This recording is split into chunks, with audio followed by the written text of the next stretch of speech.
¿qué es lo que se necesita para que una idea cambie al mundo? Porque sí, muchas veces cuando tenemos una idea que es brillante, probablemente va a ser solos y va a ser un momento solemne y privado. Pero para que esa idea que puede cambiar el mundo sea conocida, ¿qué es lo que tiene que pasar? Tienes que tener tú los contactos correctos, tienes que tener el valor para llevar a cabo esa idea. ¿O qué son los ingredientes realmente necesarios para llevar a cabo una idea a la realidad? Hace poco salió el documental de Nicolás Copérnico y del libro De Revolutionibus. Y Nicolás Copérnico, en ese documental se explica, tardó 30 años en publicar el libro que cambió el lugar de la Tierra en el universo. Probablemente ese libro se hubiera tardado muchísimo más en salir a la luz de no haber sido por un joven de 20 y tantos años que estaba necio diciéndole que lo publicara. Y uno de sus únicos pupilos registrados, Joachim Rheticus. Y este joven, necio hasta la fregada y que yo le digo el santo patrono de los que dicen jalo a todo, fue el que le dio el suficiente valor que necesitaba Nicolás Copérnico para publicar todo lo que había encontrado acerca del cosmos. Tenemos que conocer el contexto en el que vivía. Para algunos hubiera sido la peor maldición, pero para otros fue lo mejor que le pudo haber pasado. Estamos en 1514. Europa en papel es una gran civilización. Pero detrás de bambalinas estamos viendo cómo se están rompiendo todas las partes. Martín Lutero tiene 31 años y todavía no anda clavando sus tesis, pero ya las trae en la cabeza y está a punto también de ser el peor dolor de cabeza de la Iglesia Católica. Le falta un poquito de tiempo, pero en 1517 las va a publicar, cuando nuestro querido Rheticus tiene 14 años. El Sacro Imperio Romano Germánico está también en papel, unido, todo perfecto, pero si te pones a ver las costuras vas a ver que todo se está desmoronando. La Inquisición española tiene décadas funcionando y ellos son los primeros que dicen que está bien, que está mal, y si no, tal vez tengan castigos muy específicos para las personas que no se ponen en línea. Y en las universidades europeas, los astrónomos siguen utilizando el modelo tolemaico, el de Claudio Ptolomeo, que tiene como unos 1400 años de antigüedad y aunque está obsoleto, pues es la verdad oficial y nadie tendría por qué cuestionarla. Y este es el mundo en el que nació Rheticus, y algo que aprendió él desde muy chiquillo es que la identidad no es algo necesariamente con lo que naces, sino es algo que tú vas construyendo. Su papá era Georg Isserin, que era un funcionario gubernamental y también un médico. Y estaban en Austria, todo estaba padrísimo, tenían mucho renombre, pero este médico, el papá de Rheticus, cuando iba a atender a las personas, pues como que la mano era un poquito floja y era un poquito cleptómano, entonces se robaba cosas cuando atendía a sus pacientes. Así que un día lo cachan y en 1528, cuando Rheticus tenía 14 años, lo condenan a juicio y después deciden que lo van a ejecutar. Y algo que decía la ley imperial es que cuando alguien cometía un crimen, el apellido quedaba condenado y ya no podía continuar. Así que la mamá de Rheticus decide que va a poner ella su apellido italiano. Tomasina de Porris ya no puede utilizar el otro apellido, así que utiliza de Porris. Y así lo utiliza también Rheticus. Y estoy diciendo Rheticus, pero ahorita les voy a explicar cómo llegamos ahí. Georg no se consideraba italiano, entonces él dice, bueno, pues lo voy a traducir y lo cambia a von Lauchen, que era la misma definición de los puerros, pero ahora en alemán. Y cuando se va a estudiar a Wittenberg es cuando dice, mejor voy a utilizar un topónimo regional. Y así es como decide que lo va a hacer Rhaetia y finalmente Rheticus. Entonces, antes de los 25 años, este caballero ya había tenido 3 apellidos. Después de que ejecutaron a su papá, llega el médico local que se llamaba Achilles Gasser. Y él dice, yo me voy a encargar de la familia y yo los voy a proteger. Y gracias a él, escribe una carta y lo recomienda con uno de los hombres más importantes del momento, Philippe Melanchthon. Y él era el brazo derecho de Lutero. Todo lo que tenía que ver con educación y con intelecto pasaba por sus ojos para revisarlo. Y ser su protegido era el equivalente a tener todos los derechos del momento renacentista más importante en ese momento. Rheticus iba a tener acceso a los mejores maestros, a las mejores becas, a las mejores universidades, todo para que su cerebro creciera. Rheticus se pone a estudiar en Wittenberg y a los 22 años este pequeñín ya tiene su maestría. Y la universidad lo contrata para que se convierta en maestro de matemáticas y de astronomía. O sea, algo humilde, algo pequeño. Y aquí es donde las historias se comienzan a cruzar. Porque obviamente, estando protegido por la mano derecha de Lutero, pues se iba a enterar de uno que otro chisme. Y Martín Lutero pero ya había escuchado de Copérnico. Ya había dicho, ay, ese loco que no sabe lo que está haciendo, que dice que el Sol es el centro de la galaxia y no la Tierra. Ay, sí, ignorante. Y Reticus pues quería conocerlo, entonces se va a ir a buscarlo, siendo patrocinado por una de las religiones que más lo odiaba. Así que en octubre de 1538, Reticus dice, voy a visitar a Copérnico, y su primera parada fue en Nuremberg, sí, de donde es la imprenta, y le dan algunos libros de matemáticas y astronomía para que Reticus se los regale como un gesto y un guiñito de ojo de que si un día Copérnico quiere imprimir algo, pues puede hacerlo con ellos. Regalitos, ya saben, haciendo contacto. Reticus continúa su camino y se va quedando en diferentes lugares para conocer otros puntos de astronomía y visitar otras universidades, porque pues de todas formas está de viaje. Y ya en 1539 es cuando llega a Frombork. Llega y es un puerto chiquito, frío, lúgubre, y tiene a Copérnico viviendo en una de las torres de la catedral. Es el canónigo de la iglesia, administra y en su tiempo libre se pone a ver las estrellas. Y tiene 66 años y Reticus tiene 25 años. Se conocen y no sabemos bien cómo está pasando. Yo lo que estoy pensando es, Reticus le dijo a Copérnico, oye, pues ¿por qué no nos vamos a tomar un cafecito y platicamos, no? Algo tranquis. Ya se ponen a platicar, están ahí presumiéndose de los logros que tiene uno. Tienes a Reticus de 25 años con una maestría dando clases en una de las universidades más prestigiosas de Europa. Y luego tienes a Copérnico, 66 años, y lleva posponiendo y posponiendo porque no, es que la iglesia va a estar en contra y es que la verdad no me gusta mucho cómo me quedó la tipografía, entonces yo creo que me voy a esperar un poquito más. Y pues es que sí, una excusa de todo, es como ese procrastinación por perfeccionismo que hace que aunque tengas una idea brillante no la publicas. Ok, eso era Copérnico. Ya había sacado algunos panfletos con amigos cercanos sin su nombre, no vaya a ser, y había visto que no había habido tan mala recepción. Reticus lo lee y dice, es que tenemos que hacer algo, esto es brillante. Muy listo, dice, a ver, tenemos a Copérnico, necio, 66 años, con miedo de sus propias ideas, y si yo le digo publique el libro, pues le voy a hacer que tenga un infarto. Entonces, vámonos por pasos. Un pequeño folleto, algo tranqui, dibujitos, unos amigos cercanos,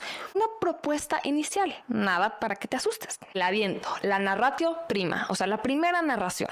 En 1540 sacan esta pequeña versión del libro, pues para ver cómo es recibida. Para sorpresa de Copérnico, es muy bien recibida. Para hacerlo todavía más accesible y que no lo tomaran como un reto directo, lo escribió en forma de una carta y se lo mandó a su maestro en Nuremberg. Esto lo hacía más accesible y tal vez le iban a poner menos peros, pero había sido muy bien recibido. Y ya con algo de validación, entonces Copérnico dice, va, me animo, sacamos el libro. Hay un biógrafo de Reticus que se llama Dennis Danielson que dice que Reticus no hubiera convencido a Copérnico de que imprimieran el libro, probablemente se hubiera tardado años en que lo publicara, si es que se publicaba. Y si moría antes Copérnico de ser convencido de que lo imprimiera, no se publica. La historia tiende a recordar el genio, pero tenemos que darle un nombre a la persona que logró que el genio se atreviera. En mayo de 1542, Reticus se va a Nuremberg, aquí a quien le habían mandado los folletitos, se va para allá y está supervisando la impresión del libro. Se encarga de los folios, de los dobleces, del orden, de los márgenes, todo está perfecto, es un gran editor Reticus. Pero le hablan de la Universidad de Leipzig, que es un cumplido enorme, a decirle, oye, nos encantaría que fueras un maestro aquí. Y Reticus organizando tablas de trigonometría para que estuvieran en el libro y todo cotejara perfectamente bien. Pero con esta oportunidad pues tiene que decidir. Entonces al encargado de la imprenta, Osiander, le dice, oye, cuídame el changarro en lo que yo voy a hacer mi propia vida profesional. Andreas Osiander, que era un teólogo luterano y además era un matemático aficionado, le dice, yo te cuido aquí las cosas, y pues ya le había estado escribiendo cartas urgentes tanto a Reticus como a Copérnico siempre que pasaba algo en la impresión.